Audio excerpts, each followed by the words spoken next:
Iya, bisa diperpanjang 10 tahun, perpanjang lagi 10 tahun, tapi jangan sampai ke terlambat ya perpanjangannya. Tapi jadi kalau terlambat, walaupun cuma sehari, jatuhnya apa dulu? Berarti yang nggak bisa diperpanjang tadi desain. Desain, ya.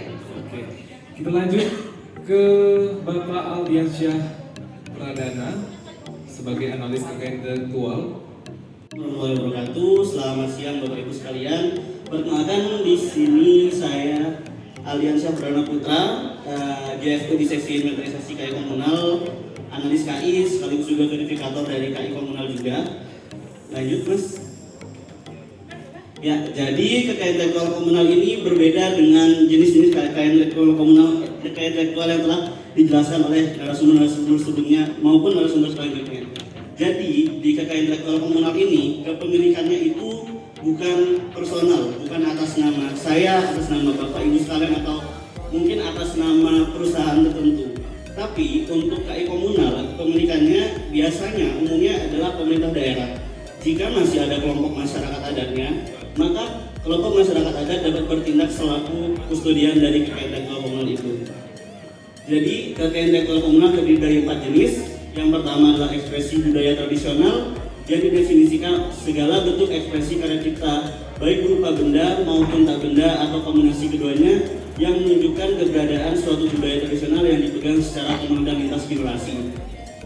Di sini saya mencontohkan dengan siluet gambar tarian karena umumnya ekspresi budaya tradisional itu berbentuk gerak, tari, wayang, teater rakyat, seni rupa baik 2 dimensi atau 3 dimensi, namun yang bersifat tradisional. Ini yang perlu digarisbawahi. Kalau tadi di desain industri itu adalah hal yang baru, kalau di sini justru mencari hal yang sudah lama, bahkan yang mungkin kakek nenek atau mungkin sesepuh kita pernah menggunakan itu, bukan yang baru, bukan hal yang baru diciptakan. Jadi inilah perbedaan mendasar antara kekayaan intelektual komunal dan kekayaan intelektual lainnya. Selanjutnya adalah pengetahuan tradisional, di mana karya intelektual di bidang pengetahuan dan teknologi yang mengandung unsur karakteristik warisan nasional yang dihasilkan, dikembangkan, dan dipelihara oleh komunitas atau masyarakat tertentu. Di sini saya melambangkan dengan siluet rumah adat. Salah satu subjenis dari pengetahuan nasional adalah pengetahuan pembuatan hal-hal yang tradisional, kendaraan tradisional, makanan tradisional, rumah tradisional, atau bahkan mungkin pengobatan tradisional. Caranya, cara membuat ramuannya, cara membuat makanannya. Umumnya daerah-daerah yang kekayaan intelektualnya telah maju, harusnya kekayaan intelektual komunalnya tidak kalah majunya. Karena di daerah biasanya produk-produk yang saya lihat Bapak Ibu sekalian bawa, mungkin salah satu, oh ini makanan tradisional daerah sini, ini ya ciri khas, atau mungkin kacang khas sini dikemas lagi. Jadi salah satu bentuk kemajuan dari kekayaan intelektual komunal adalah bisa bertransformasi menjadi kekayaan intelektual personal. Mungkin dia bisa dari misal tenun diaplikasikan ke tas atau mungkin ke motif case HP. Boleh lanjut Mas. Selanjutnya di sini ada sumber daya genetik dan potensi indikasi geografis. Di sini sumber daya genetik didefinisikan sebagai materi genetik tanaman, hewan, mikroorganisme yang mempunyai kemampuan untuk menurunkan sifat dari satu generasi ke generasi berikutnya. Penjelasan terkait sumber daya genetik sederhananya adalah makhluk hidup, baik itu tanaman ataupun tumbuhan, tanaman, tumbuhan maupun hewan. Jadi umumnya di sini saya akan menjelaskan langsung salah satu kasus di pendaftaran paten kosmetik atau anti aging dari Shiseido yang menggunakan tanaman-tanaman obat yang berasal dari Indonesia. Namun dari pendaftar paten tersebut tidak mencantumkan bahwa ini tanaman dari Indonesia. Jadi hal inilah tujuan dari kekayaan intelektual komunal untuk sebagai peringatan dini bagi utamanya untuk pihak luar supaya saat akan menggunakan kekayaan alam Indonesia atau mungkin kekayaan budaya tradisional Indonesia agar mengajukan izin terlebih dahulu. Sebagaimana contoh tadi yang telah disampaikan oleh Bapak PLT Dirjen, ada kain endek dari Bali. Jadi kain endek ini digunakan di Paris Fashion Week tahun 2021 atau 2020 itu berdasarkan izin dulu. Jadi lawyer dari pihak Christian Dior berkoordinasi dengan Pemprov Bali. Pemprov Bali ada Dekranasda juga sebagai pembina dari kelompok penenun Kabupaten Klungkung kalau tidak salah untuk melakukan telaah terlebih dahulu. Kira-kira motif mana yang boleh digunakan, motif mana yang tidak boleh digunakan. Karena terdapat beberapa motif-motif sakral yang hanya boleh digunakan pada saat upacara-upacara tertentu. Selanjutnya potensi indikasi Selanjutnya potensi indikasi geografis yang didefinisikan sebagai suatu tanda yang menunjukkan daerah asal suatu barang dan atau produk yang karena faktor lingkungan geografis termasuk faktor alam, faktor manusia atau kombinasi dari kedua faktor tersebut memberikan reputasi, kualitas dan karakteristik tertentu pada barang dan atau produk yang dihasilkan yang memiliki potensi untuk dapat dilindungi dari indikasi geografis. Panjang sekali, saya sampai ngos-ngosan baca pertanyaan ini. Ini juga sama panjang dengan prosesnya kalau sudah di indikasi geografis. Jadi ada perbedaan antara potensi indikasi geografis di KI komunal dan indikasi geografis di Undang-Undang Merah. Jadi, saya nggak sulit Bapak Ibu sekalian. Perut nggak bisa bohong, jadi enak gitu. Ya, jadi kalau di potensi indikasi geografis ini baru visual saja. Jadi saya mencontohkan dari daerah saya, mohon maaf. Jadi salak Madura, nah, baru terlihat saja. Oh iya, ini salak Madura. Sudah ada reputasinya. Tapi apakah salak ini memang saat ditanam di luar tanah Madura sama?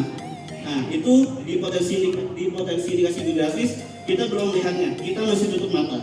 Tapi saat indikasi geografis, ini salak nih, tanam di Madura, tarik nih, tanam di Jawa, sama enggak? Kalau beda, kalau beda itu berarti tidak. Kalau sama berarti itu tidak memenuhi sebagai indikasi geografis. Karena indikasi geografis tak perlu tanya panjang itu, Bapak Ibu sekalian. Sama kayak panjangnya penelitiannya, prosesnya juga panjang. Ada penelitian dulu di lapangan, penelitian. Kalau saya ambil contoh kopi, kopinya itu akan dicicipi oleh ahli-ahli kopi yang sudah tersertifikasi. Kalau kayak saya kan, oh sama, ABC sama, Kopalapi sama. Nah, kalau indikasi geografis, orang-orang tim ahlinya ini saat mengisap kopi, dia bisa tahu, oh beda nih. Itu mungkin yang perlu dipelajari lebih lanjut dan prosesnya pun panjang. Jadi biar banyak lagi, kita lanjut ke slide selanjutnya. Jadi kalau KI-KI yang lain tadi udah strict dengan peraturan undang-undangannya, undang-undang. Nah, untuk KI komunal ini baru diatur oleh Peraturan Menteri Hukum dan HAM Nomor 13 Tahun 2017 tentang data kekayaan intelektual komunal. Jadi sebagaimana tadi sudah saya singgung-singgung dikit terkait tujuan inventarisasi KI komunal ini ialah untuk pelindungan defensif, memperkuat kedaulatan dan bukti kepemilikan KIK Indonesia, melindungi hak masyarakat adat, menggalang partisipasi aktif, serta tersedianya akses data dan informasi aset KIK yang mudah dan dapat dimanfaatkan secara positif. Bapak Bu, lanjut.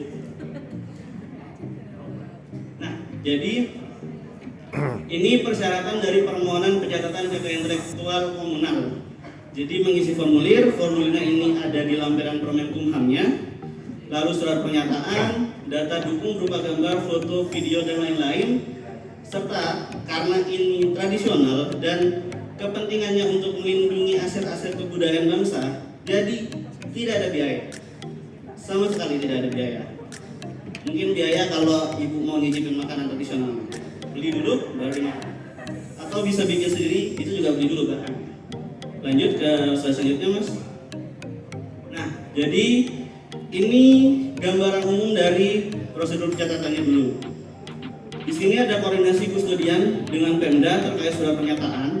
Ini ada koordinasi antara kustodian dan surat pernyataan karena kustodian bersifat bertindak sebagai pengembangnya yang menjalankan kegiatan komunal tersebut, dan Pemda berlaku sebagai pihak pemerintah yang dapat menyatakan bahwa memang KIK ini ada di daerah tersebut. Selanjutnya, jadi kalau untuk KI yang lainnya itu bisa daftar buat akun sendiri lalu daftar, beda dengan KIK. Jadi KI komunal ini, Bapak Ibu sekalian, misal kelompok masyarakat adat, perlu koordinasi dengan Kanwil karena hal ini untuk membatasi adanya KI komunal yang sama masuk dari beberapa sumber. Jadi kita menfilternya di akun Kanwil. Selanjutnya setelah data diinput akan diverifikasi oleh petugas DKI, termasuk saya juga. Selanjutnya mendapat nomor surat pencatat KIK dan surat pencatatannya dapat dicetak langsung seperti yang tadi diserahkan ke Pemda Kerinci, kalau tidak salah tadi Sike Rebana. Lanjut. Nah, jadi tadi yang Ibu lihat yang di dalam figura, kalian lihat yang di dalam layar. Ini surat pencatatan inventarisasi KI komunal. Dia memuat nama KIK-nya sebagai contoh kalau yang tadi saya itu Sike Rebana, kustodiannya tadi itu Pemda Kerinci. Lalu untuk jenis KIK-nya Sike Rebana itu musik vokal dan instrumental. Klasifikasinya itu terbuka, wilayahnya di Kerinci dan nomor pencatatannya EBT sekian. Lanjut. Nah, jadi ini banyak juga nih. Ini semua tujuan dari manfaat dari pusat data intelektual komunal, sehingga dari banyak ini makanya dilakukan inventarisasi supaya dapat terwujud kedaulatan KIK, memperkuat bukti kepemilikan. Jadi saat ada negara lain memakai, kita bisa memberikan data pembanding bahwa ini memang dari negara kita, ini sejarahnya, ini filosofisnya, ini historinya, ini nilai sosiologisnya. Ini contoh terkait obat yaitu Soma yang merupakan jamu tetes dari Gorontalo, Sulawesi Utara yang dijadikan obat yaitu dengan mengolah umbinya yang mengandung alkaloid, flavonoid dan glikosida. Sekian dari saya, biar dilanjutkan ke pembelajaran selanjutnya.